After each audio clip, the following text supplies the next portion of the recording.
साथियों प्रणाम, नमस्कार, स्वागत है आपका हृदय शिक्षा अकेडमी के इस ऑनलाइन प्लेटफ़ॉर्म पर। तो जैसा कि दोस्तों हमने कल उत्तराखंड ज्योग्राफ़ी का पहला लेक्चर अटेंड किया था और आशा ही नहीं अपितु उम्मीद करता हूँ कि आप सभी लोगों ने उस लेक्चर को अच्छे तरीके से अटेंड किया होगा और उसके प्रॉपर्ली एक नोट्स बनाए होंगे।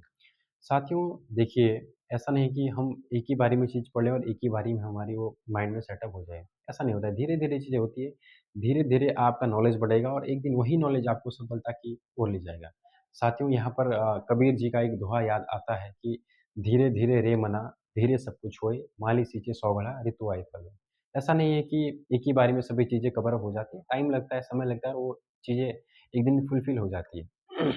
तो साथियों जो कल हमने उत्तराखंड ज्योग्राफ़ी का पहला लेक्चर जिसमें हमने पढ़ा था उत्तराखंड की भौगोलिक संरचना, उसके अंतर्गत हम उसका एक क्विक रिवीजन कर लेते हैं। मैं सभी बच्चों से गुज़ारिश करना चाहूँगा, सभी छात्र-छात्राओं से कि अगर आप क्लास में आते हैं तो उससे पहले जो हमने कल पढ़ा उसको एक बार आप रिवीजन कर लीजिए ताकि वह माइंड में प्रॉपर्ली सेट हो जाए। तो हमने जो कल पढ़ा था उत्तराखंड में जो भौगोलिक संरचना थी वह पढ़ी थी और उसके अंतर्गत हमने सबसे पहले पढ़ा था कि उत्तराखंड का क्षेत्रफल 53,483 वर्ग किलोमीटर है, जो कि भारत के क्षेत्रफल का 1.69% है। वहीं मैं बात करूँ तो भारत का क्षेत्रफल 32,87,263 वर्ग किलोमीटर है, जो कि विश्व के क्षेत्रफल का 2.4% है। उसके बाद हमने उत्तराखंड को भारत के परिप्रेक्ष्य में देखा था कि उत्तर-पश्चिम भाग में स्थित है। वहीं हिमालय के परिप्रेक्ष्य में देखा तो पश्चिम मध्य भाग में स्थित है। इसके बाद हमने उत्तराखंड की पूर्व से पश्चिम लंबाई 358 किलोमीटर देखी, उत्तर से दक्षिण लंबाई 320 किलोमीटर देखी। इसके बाद हमने अक्षांशीय मान 28 डिग्री 43 उत्तरी अक्षांश से, 31 डिग्री 27 उत्तरी अक्षांश में देखा था। इसके बाद हमने देशांतरी मान 77 डिग्री 34 पूर्वी देशांतर से, 81 डिग्री 02 पूर्वी देशांतर देखा था। अक्षांशीय विस्तार की बात करूँ 2 डिग्री 44 है और देशांतरी विस्तार की बात करूँ तो 3 डिग्री 28 है। इसके बाद हमने उत्तराखंड की जो अंतर्राष्ट्रीय सीमा लगाने वाले जनपद हैं, उनके बारे में देखा था। तो अंतर्राष्ट्रीय जो सीमा साझा करते हैं, उनमें सबसे पहले आपका उत्तरकाशी है, उसके बाद चमोली है, उसके बाद पिथौरागढ़ है, उसके बाद आपका चंपावत है और उसके बाद आपका ऊधम सिंह नगर आ जाते हैं। कि उत्तराखंड के 5 जनपद अंतर्राष्ट्रीय सीमा साझा करते हैं। और जो 2 देशों के साथ सीमा साझा करते हैं जिसके अंतर्गत नेपाल हो गया, चीन हो गया। चीन के साथ उत्तरकाशी, पिथौरागढ़ और चमोली सीमा साझा करता है। नेपाल के साथ पिथौरागढ़, चंपावत, ऊधम सिंह नगर सीमा साझा करता है। पिथौरागढ़ एकमात्र ऐसा जनपद है जो 2 देशों के साथ सीमा साझा करता है, जो कि नेपाल और चीन के साथ सीमा साझा करता है। टोटल और इसके बाद हमने पढ़ा था कि जो अंतर्राज्यीय सीमाएँ हैं, यानी कि हमारे जो जनपद हैं, किन-किन राज्यों के साथ सीमा साझा साझा कर दें, तो उसमें सबसे पहले हमने उत्तर प्रदेश को देखा था, फिर हमने हिमाचल प्रदेश को देखा था। हिमाचल प्रदेश के 3 जिलों के साथ, उत्तर प्रदेश के 7 जिलों के साथ हमने सीमाओं को देखा था, सीमा को देखा था कि जो साझा करते हैं। हिमाचल प्रदेश के साथ 2 जनपद आपका जिसके अंतर्गत उत्तरकाशी और देहरादून आ जाता है और उत्तर प्रदेश के साथ हमारे जो 5 जनपद हैं, वह सीमा साझा करते हैं। कौन-कौन से हैं? वह है देहरादून है, हरिद्वार है, पौड़ी है, फिर नैनीताल है, आपका फिर नैनीताल के ऊपर कौन-सा होता है? ऊधम सिंह नगर आ जाता है, सॉरी ऊधम सिंह नगर के ऊपर नैनीताल आ जाता है। साथियों कल का लेक्चर हमने पढ़ा था, उम्मीद करता हूँ कि आपने वो अच्छे तरीके से पढ़ा होगा। आज का जो टॉपिक रहेगा, आज हम टॉपिक पढ़ेंगे सभी बच्चे टॉपिक का नाम डाल लेंगे। आज का दोस्तों जो टॉपिक रहेगा वह रहेगा उत्तराखंड का भौगोलिक भौगोलिक विभाजन।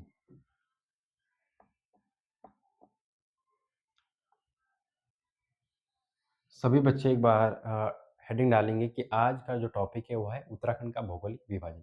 कल हमने उत्तराखंड की भौगोलिक संरचना पढ़ी थी और आज हम उत्तराखंड का भौगोलिक विभाजन देखेंगे। देखिए दोस्तों, सबसे पहले बात आती है कि हम विभाजन कर रहे हैं तो किस आधार पर कर रहे हैं? देखिए दोस्तों, अगर हम यहाँ पर जो विभाजन कर रहे हैं वो तो किस आधार पर कर रहे हैं? विभाजन किस आधार पर कर रहे हैं? तो हम विभाजन करेंगे धरातलीय स्थलाकृतियों स्थलाकृतियों के आधार पर, यानी कि जो विभाजन होगा वो धरातल अर्थात स्थलाकृतियों के आधार पर होगा। अगर मैं बात करूं, आपने जब इंडियन ज्योग्राफी पढ़ी होगी तो उसके अंतर्गत आपने देखा होगा कि भारत को हम भी इसी प्रकार पढ़ते हैं जिस प्रकार मैं अभी उत्तराखंड को पढ़ाने जा रहा हूँ। सेम उसी प्रकार को भारत को भी पढ़ा जाता है कि जब किस प्रकार भारत का विभाजन किया गया है, जब उत्तरी पूर्वी माला होती है ना?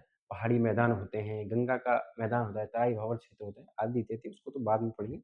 तो सबसे पहले आपने टॉपिक का नाम डाला होगा उत्तराखंड का भौगोलिक विभाजन। भौगोलिक विभाजन किसके आधार पर? भौगोलिक विभाजन धरातलीय स्थल आकृतियों के आधार पर। ठीक है दोस्तों? तो सबसे पहले मैं बात करूँगा, आपने हिमालय के बारे में पढ़ा होगा। सबसे पहले बात आ जाती है हिमालय। हिमालय क्या है दोस्तों? तो हिमालय की जो उत्पत्ति है वो सेनेजोइक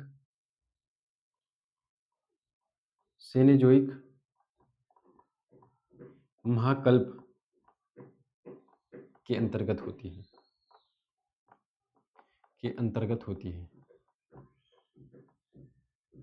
ठीक है दोस्तों? हिमालय की उत्पत्ति सेनेजोइक महाकल्प के अंतर्गत होती है। और हिमालय की उत्पत्ति कैसे होती है, इसको जानना सबसे ज़्यादा इम्पोर्टेंट है, क्योंकि यहीं से बेस बनता है। अगर आप बेस बना के चलेंगे तभी आप उसके ऊपर एक अच्छी जो इमारत है उसको सेट कर सकते हैं, ठीक है? अगर आपका बेस ही बिगड़ रखा होगा तो आप एक अच्छी इमारत की उम्मीद उसपे नहीं कर सकते। तो यहाँ पर देखेंगे सेनेजोइक महाकल्प के अंतर्गत होती है। हम हिमालय की उत्पत्ति देखेंगे तो हिमालय की उत्पत्ति के अलग-अलग भूवैज्ञानिकों के अलग-अलग तथ्य हैं। जैसे आपने हैरी हेस का भूसन्नति सिद्धांत पढ़ा होगा, वहीं एक जो आपका कौन है प्लेट टेक्टोनिक सिद्धांत, सॉरी माफ़ कीजिएगा, जो कोबेन का भूसन्नति सिद्धांत है और एक हैरी हेस का प्लेट टेक्टोनिक सिद्धांत है। उसके आधार पर हिमालय की उत्पत्ति को पढ़ा जाता है। तो आइए उसको हम पढ़ते हैं।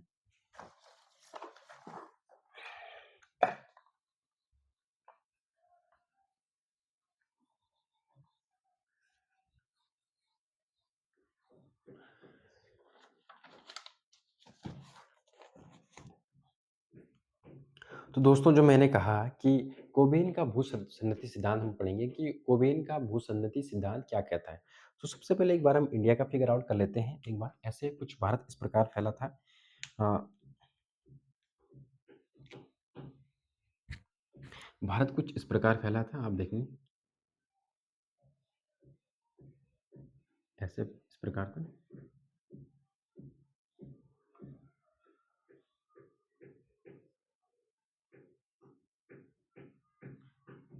मैं सेनोजोइक महाकल्प की बात कर रहा हूँ, तो उस समय क्या होता था कि जो भारत था कुछ इस प्रकार फैला था। तो आपका जो कोबेन का भूसन्नति सिद्धांत है, कोबेन का भूसन्नति सिद्धांत क्या कहता है, इसको आप देखेंगे।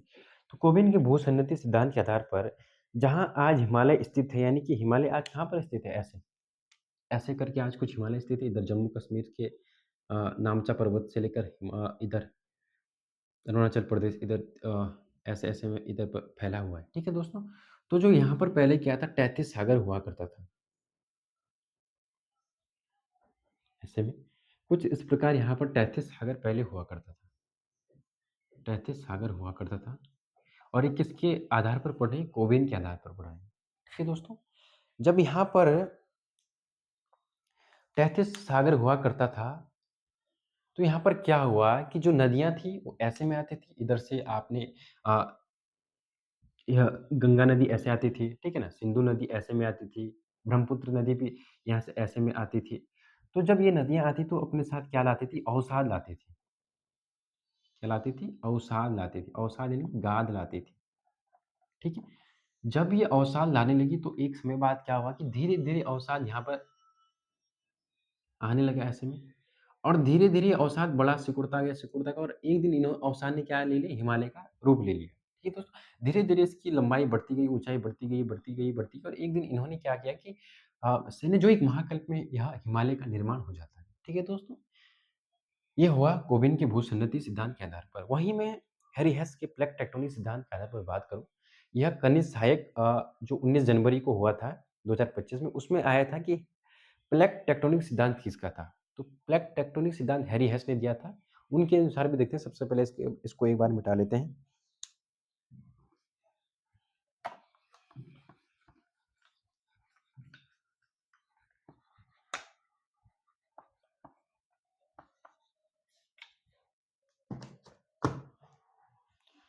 तो मैं यहाँ पर दोस्तों बात करूँगा हैरी हेस के प्लेट टेक्टोनिक सिद्धांत के आधार पर। हैरी हेस के प्लेट टेक्टोनिक सिद्धांत के आधार पर। तो इसके इन भूवैज्ञानिकों के आधार पर अगर हम बात करें, तो जहाँ आज भारत है, फिर से भारत का फिगर आउट कर लेंगे ऐसे ही।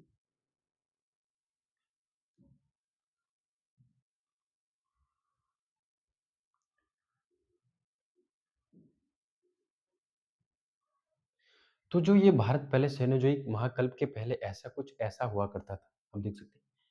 तो जो आपका हैरी हेस का प्लेट टेक्टोनिक सिद्धांत है, इनके अनुसार जो पूरा विश्व है, वो 7 प्लेटों में बँटा हुआ है।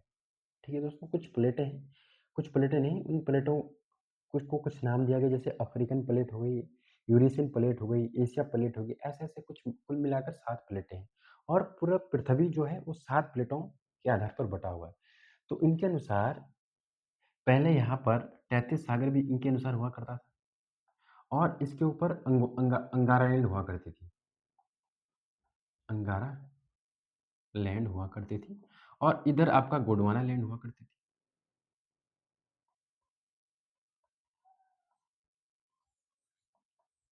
ठीक है, ये तो हुआ करती थी।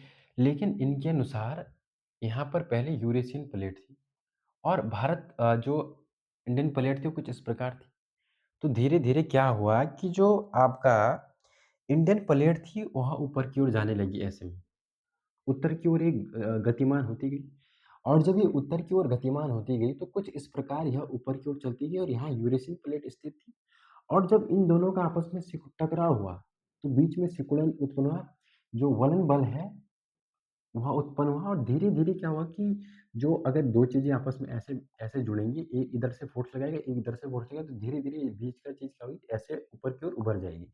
ठीक उसी प्रकार जब आपका इधर से इंडियन प्लेट भी ऊपर की ओर गतिमान करती थी और ऊपर से जो इधर ये यूरेशियन प्लेट थी, जब इन दोनों का आपस में टकराव होता है, तो यहाँ पर वलन उत्पन्न हो जाता है, सिकुड़न उत्पन्न हो जाती है और धीरे-धीरे यह क्या हो कि ऐसे-ऐसे ऊपर की ओर हिमालय का निर्माण हो जाता है। ठीक है दोस्त, आपको यह कॉन्सेप्ट समझ में आए होंगे कि हिमालय की उत्पत्ति आखिर किस प्रकार होती है। सेनोज़ोइक महाकल्प में होती है और जो मैंने कहा कि इधर से इंडियन प्लेट आई और ऊपर से यूरेशियन प्लेट दोनों का टकराव हुआ तब जाके यहाँ पर वलन पड़ा और यहाँ पर सिकुड़न उत्पन्न हुआ तब जाके यहाँ पर हिमालय का की उत्पत्ति हो जाती है। ठीक है दोस्तों, इस प्रकार हिमालय की उत्पत्ति हो जाती है। अब हम उत्तराखंड में भी इसी प्रकार पढ़ेंगे। उत्तराखंड में हिमालय की उत्पत्ति भी इसी प्रकार हुई होगी, ठीक है? फिर हम हिमालय के भाग कुछ पढ़ते हैं, ठीक है दोस्तों? जैसे सबसे पहले हम हिमालय के ट्रांस हिमालय पढ़ते हैं, उसके बाद हम ग्रेटर या महान हिमालय पढ़ते हैं, उसके बाद हम लघु हिमालय पढ़ते हैं, उसके बाद हम कौन-सा हिमालय पढ़ते हैं? उसके बाद हम जो पढ़ते हैं, वो दून पढ़ते हैं, उसके बाद हम शिवालिक हिमालय पढ़ते हैं। फिर दोस्तों आगे देखेंगे, उत्तराखंड में देखेंगे कि किस प्रकार यहाँ पर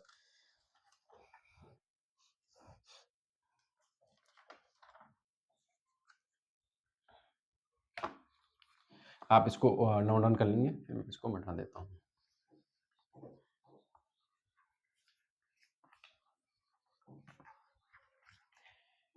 साथियों, आज हम उत्तराखंड का भौगोलिक विभाजन देख रहे हैं। इसके साथ हम हिमालय का विभाजन भी देखेंगे कि उत्तराखंड में जो लघु हिमालय है, वो कितने जिलों में फैला है, जो ग्रेटर हिमालय है, वह कितने जिलों में फैला है और इसके साथ-साथ हम आज उत्तराखंड में क्या देखेंगे कि धरातलीय स्थल आकृतियों के आधार पर उत्तराखंड को कितने भागों में बाँटा गया है। जैसे तराई है, बाबर है, गंगा का द्वार है, आदि इत्यादि। ठीक है दोस्तों, आइए सबसे पहले पढ़ते हैं। सबसे पहले आप देखेंगे उत्तराखंड को स्थला आकृतियों के आधार पर टोटल 8 भागों में बाँटा गया है। 8 भागों में बाँटा गया है और वो 8 भाग क्या है, उसको हम इस प्रकार से कुछ लिखते हैं। सबसे पहले यहाँ पर आ जाता है ट्रांस हिमालय। ट्रांस हिमालय। देखिए दोस्तों, ट्रांस हिमालय की उत्तराखंड में औसत जो ऊँचाई है, वह मानी जाती है कि यह 2500 से 3500 मीटर के एप्रॉक्स रहता है। एप्रॉक्स रहती है मीटर ट्रांस हिमालय। उसके बाद हम जो दूसरा बाँटते हैं, वह रहता है आपका ग्रेटर हिमालय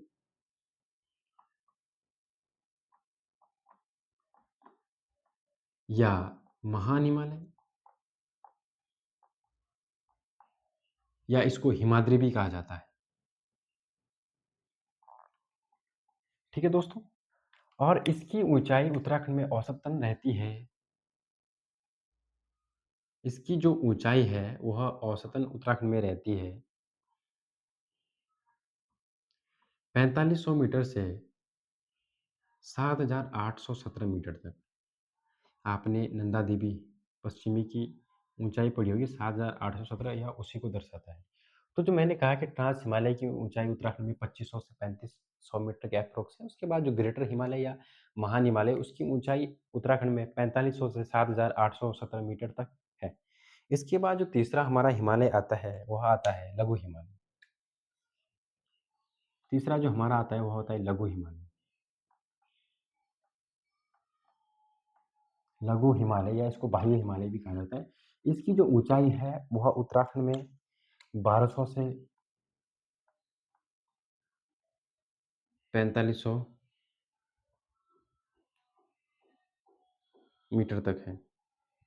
1200 से 4500 मीटर तक है।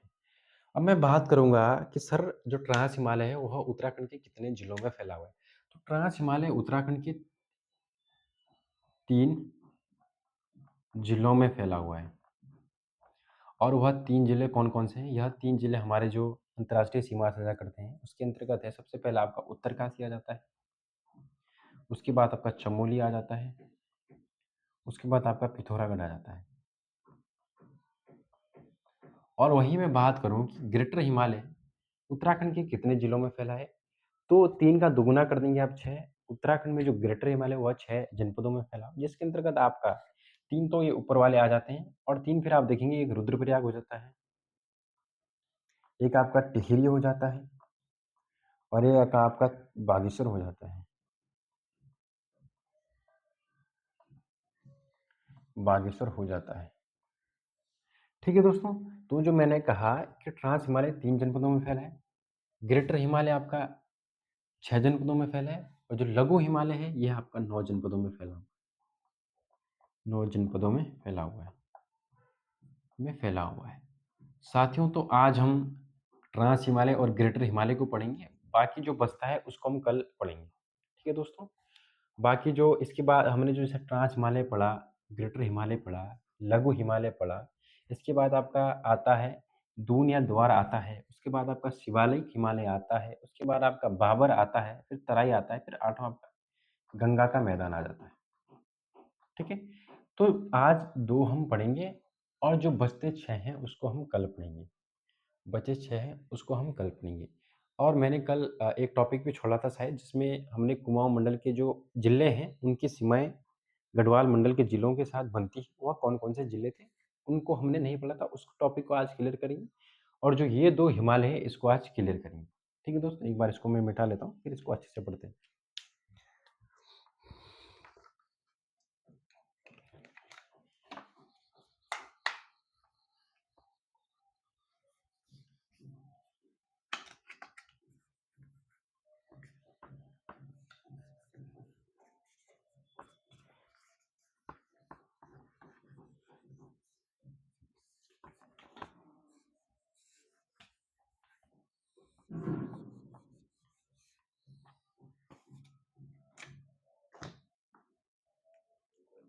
तो सबसे पहले जो हमने पढ़ा था ट्रांस हिमालय, एक ट्रांस हिमालय, इसकी औसतन ऊँचाई 2500 से 3500 मीटर के बीच है। 3500 मीटर के बीच है और उत्तराखंड में यह 3 जनपदों में फैला हुआ है। सबसे पहला जनपद तो आता है उत्तरकाशी, चमोली और आपका पिथौरागढ़। पिथौरागढ़, ठीक है दोस्तों? अगर मैं बात करूँ, आपने जब इंडियन ज्योग्राफी पढ़ी होगी तो उसके अंतर्गत आपने ट्रांस हिमालय को पढ़ा होगा। तो इसके अंतर्गत जम्मू कश्मीर में 3 श्रेणी आती है, जिसके अंदर ला लद्दाख, काराकोरम और जास्कर श्रेणी आती है। तो मेरे समझ में तो ये बात नहीं आता कि उत्तराखंड की बुक्स में लिखा है कि उत्तराखंड में ट्रांस हिमालय पाया जाता है। जबकि जो ट्रांस हिमालय है आपका जम्मू कश्मीर कुछ इस प्रकार है,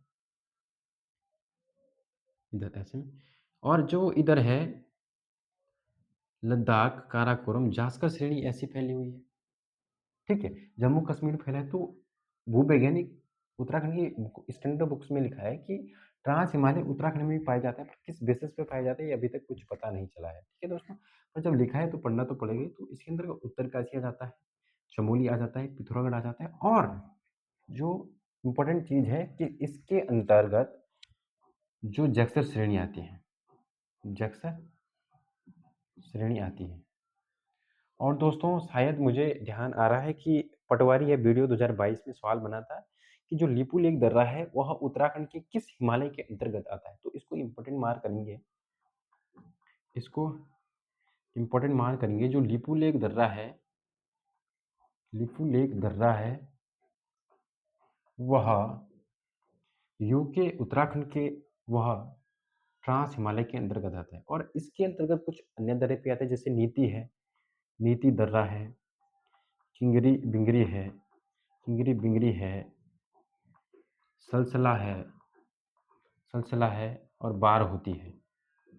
या कुछ दर्रे उत्तराखंड के ट्रांस हिमालय के अंतर्गत आता है। अब दोस्तों ऐसा नहीं कि हम यहाँ पर दर्रों वाला टॉपिक कवर नहीं करेंगे, दर्रे अलग से पढ़ेंगे। जैसे आपने पढ़ा होगा कि चमोली और पिथौरागढ़ के अंतर्गत नीति, किंगरी, मिंगरी, बाणा, नीति, किंगरी, बिंगरी, माणा, डुंगरीला, बालचा, चार होती, सलसला, लमन, तुंजन, भुंड्यार आदि दर्रे हैं, उसको हम अलग से पढ़ेंगे जब हम दर्रों का टॉपिक पढ़ेंगे। अभी हम ट्रांस हिमालय को पढ़ रहे हैं, तो हम हिमालय के प्रोस्पेक्टिव से ही देखते हैं। तो मैंने कहा इसके अंतर्गत लिपुलेख दर्रा, नीति, किंगरी, बिंगरी, सलसला, बारहोती, मारचूक आदि दर्रे आते हैं। तो यहाँ पर ट्रांस हिमालय कवर हो जाता है। उसके बाद हम पढ़ेंगे ग्रेटर या महाहिमालय।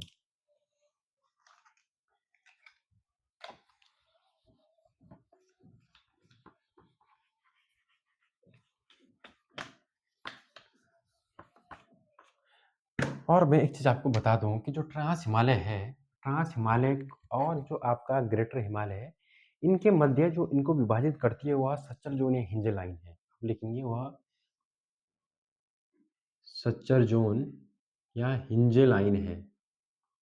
यह एक दूसरे को अलग करती है। फिर इसके बाद हमने देखेंगे दूसरा जो हिमालय आता है, इसको हम देखेंगे ग्रेटर हिमालय या महान हिमालय, महान हिमालय। और मैंने कहा था कि इसकी ऊंचाई 4500 से 7817 मीटर है उत्तराखंड में। और महान हिमालय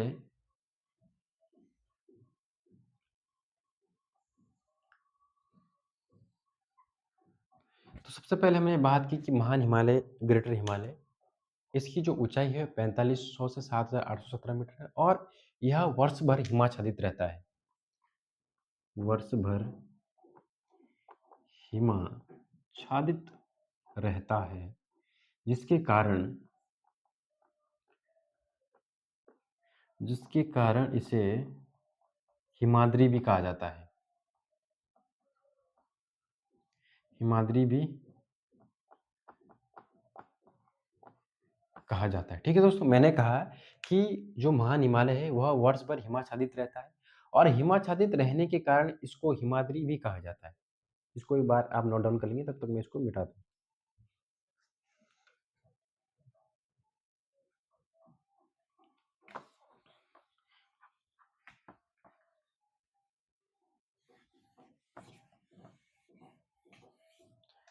और मैं एक चीज़ आपको बताना भूल गया, जो ट्रांस हिमालय था, उसका निर्माण हिमालय से बहुत पहले होता है। जो हिमालय है वह वलित पर्वत का उदाहरण न होकर वह जो यूरेशियन प्लेट था उसका एक ही भाग था। ठीक है, इसको शायद मैं भूल गया था वहाँ पर बताना, इसको भी नोट डाउन कर लीजिए। इसके बाद जो हमने महान हिमालय देखा था, तो इसकी ऊंचाई हमने पढ़ी 4500 700 किलोमीटर। इसको हिमाच्छादित होने के कारण इसको हिमाद्री भी कहा जाता है। उसके बाद जो इम्पोर्टेंट टॉपिक आता है कि उत्तराखंड में फूलों की घाटी, इम्पोर्टेंट मार्क करेंगे कि जो फूलों की घाटी है, फूलों की घाटी, फूलों की घाटी कहाँ पर स्थित है? चमोली में। यह महान हिमालय के अंतर्गत आती है। बहुत इंपॉर्टेंट, इसको मार्क करेंगे, यह पेपर में बना है और आगे भी बन सकता है कि वो जो फूलों की घाटी है।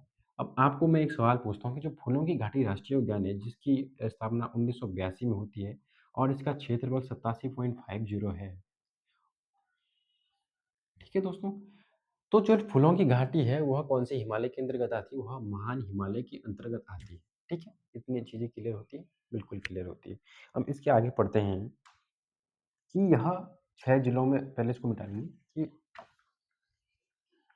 यह 6 जिलों में फैला है, इसको मैंने पहले ही करा दिया था। उसके बाद हम देखेंगे कि उत्तराखंड की कुछ प्रमुख पर्वत श्रेणियाँ इसके अंतर्गत आती हैं। जैसे आपका नंदा देवी पश्चिमी एक, नंदा देवी पश्चिमी जिसकी ऊंचाई है 7,817 मीटर। फिर नंदा देवी पूर्वी 7,434 मीटर।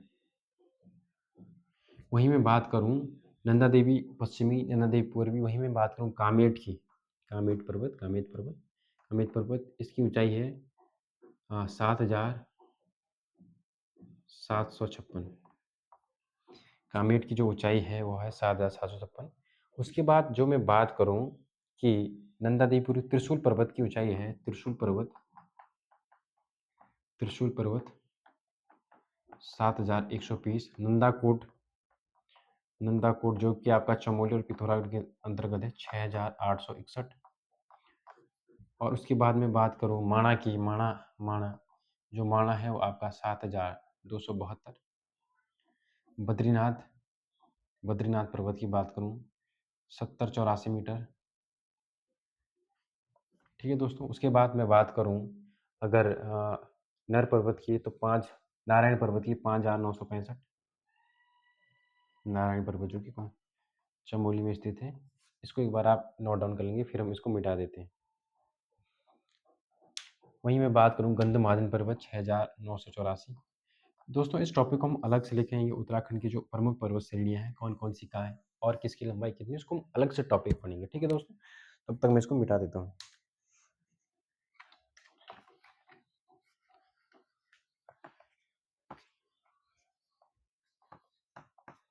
और जो मैं महान हिमालय और ट्रांस हिमालय को सच्चा जोन अलग करता है, वहीं महान हिमालय और लघु हिमालय को एमसीटी ये पूछा जाता है। एमसीटी मेन सेंट्रल थ्रस्ट अलग करता है।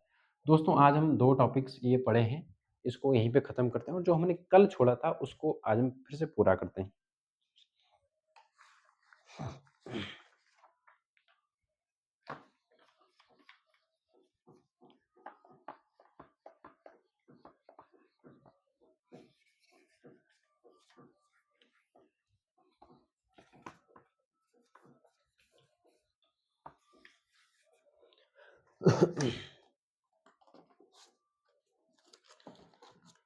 तो जो हमने कल छोड़ा था, सबसे पहले आज पढ़ते हैं हम ऊधम सिंह नगर।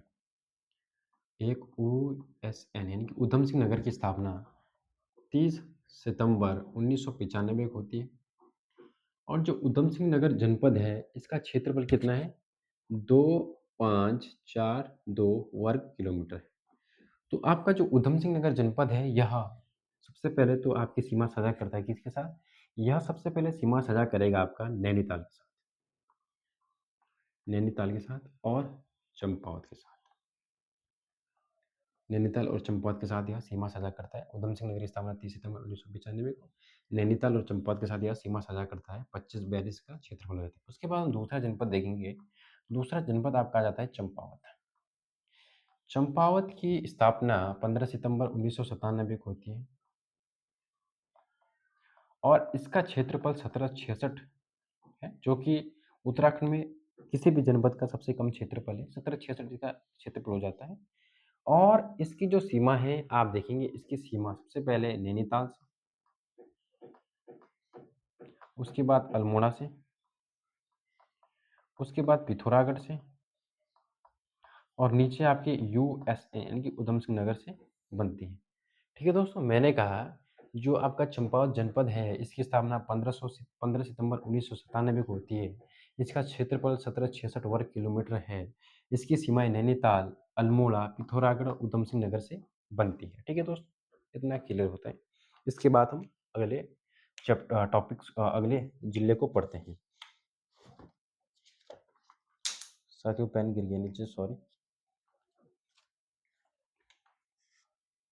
वहीं मैं तीसरे जनपद की बात करूं तो तीसरा जनपद आपका हो जाता है अल्मोड़ा।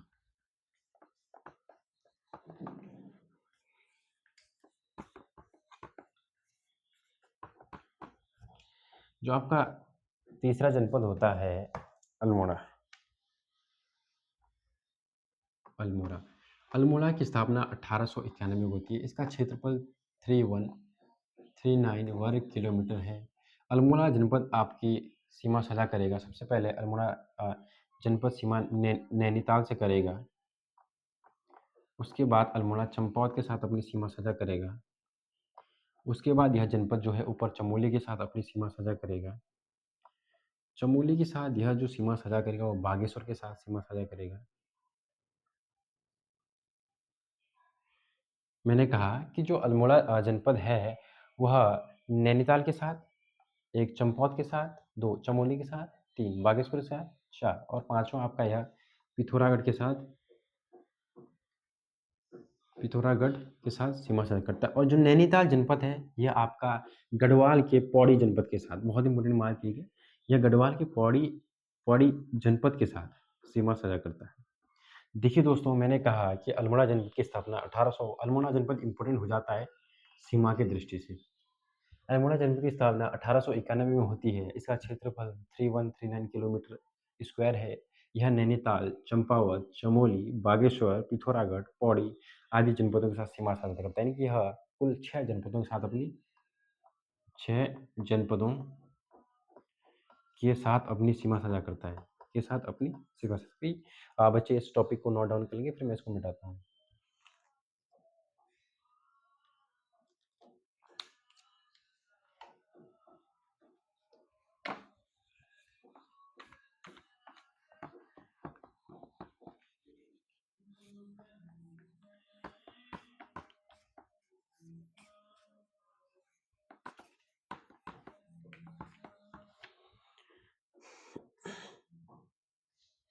अब हम इसके बाद हम पढ़ेंगे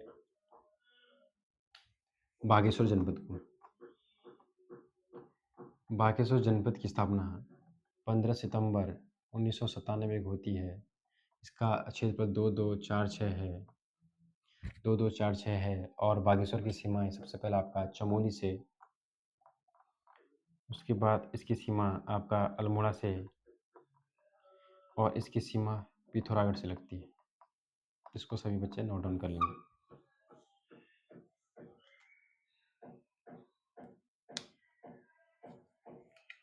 फिर हम अंतिम जनपद पढ़ेंगे पिथौरागढ़ को। आप यहाँ पर देखेंगे पिथौरागढ़। अब देखेंगे पिथौरागढ़ जनपद की स्थापना 24 फरवरी 1960 को होती है और इसका क्षेत्रफल 70-90 वर्ग किलोमीटर है। पिथौरागढ़ की सीमाएं सबसे पहले चमोली से, उसके बाद आपका पिथौरागढ़ की सीमा चमोली से, फिर आपका बागेश्वर से, चमोली से, बागेश्वर से, नीचे आपका चंपावत से। मैंने कहा कि जो पिथौरागढ़ जनपद है उसकी सीमाएं आपका, उसकी जो स्थापना होती है वह होती है चमोली 24 फरवरी 1960 को। इसका क्षेत्रफल 70-90 वर्ग किलोमीटर। इसकी सीमाएं सबसे पहले चमोली से लगती है, उसके बाद आपका बीच में बागेश्वर से लगती है, फिर आपका जो है वह लगती है आपका चंपावत से लगती है और एक जो अंतिम जिला बचता है वो अल्मोड़ा से लगती है। अल्मोड़ा से इसकी सीमा लग जाती है।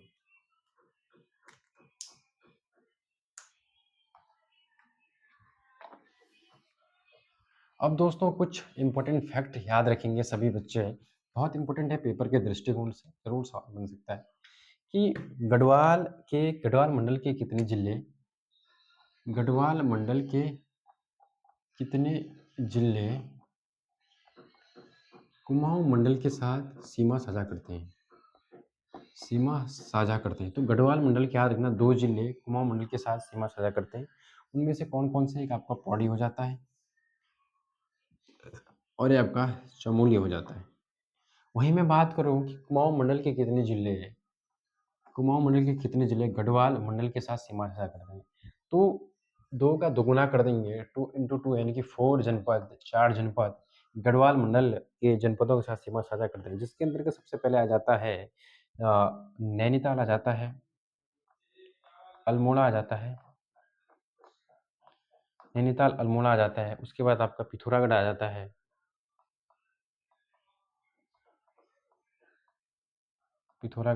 और जो अंतिम जिला बचता है वो आपका कौन-सा रहता है? वह आपका रहता है बागेश्वर, चमोली के साथ बागेश्वर। तो इस प्रकार दोस्तों हमने जो आज के टॉपिक्स पढ़े हैं, वह आपको क्लियर होंगे। सबसे पहले मैंने हिमालय को देखा। हिमालय को अ, जो आपका कोबिन का भूसन्नति सिद्धांत था, वह देखा। फिर आपका हैरी हेस का टेक्टोनिक सिद्धांत देखा। उसके बाद जो हमने ट्रांस हिमालय देखा, फिर ग्रेटर हिमालय देखा और उसके बाद जो हमने यह पढ़ा, कौन-सा? जनपदों वाला टॉपिक। आशा र आशा ही नहीं है दोस्तों, अभी तो उम्मीद करता हूँ कि आज का वीडियो लेक्चर आपको पसंद आया होगा। इसी प्रकार अपना प्यार देते रहिए और मिलते हैं अगली वीडियो के साथ। तब तक के लिए take care, good bye, thank you. जय हिंद, जय भारत, जय उत्तराखंड।